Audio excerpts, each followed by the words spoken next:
This protocol allows us to create a complex 3D structure that closely resembles the developing human heart in a simple, cost-effective way that is reproducible across cell lines. It consists of a single protocol with 3 steps of differentiation, which gives rise to all the cell types of the heart, including chambers and a vascular network. This technique allows us to model a wide range of human cardiovascular diseases and to screen effective pharmacological treatments thanks to the high throughput nature of its design. This method is useful for investigating the developing human heart as well as diseases commonly associated with it, one of them being congenital heart defects. This protocol requires basic cell culture skills. We recommend attentive and delicate pipetting, as well as gentle handling of the organoids.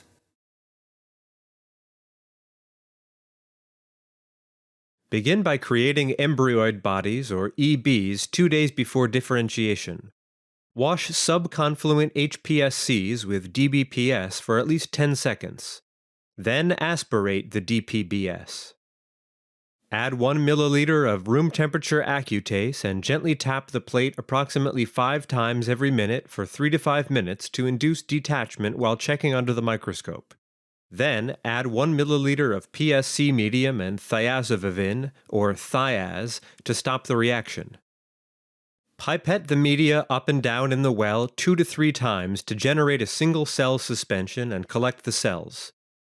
Then, transfer the single cell suspension to a centrifuge tube and spin for 5 minutes at 300 times G.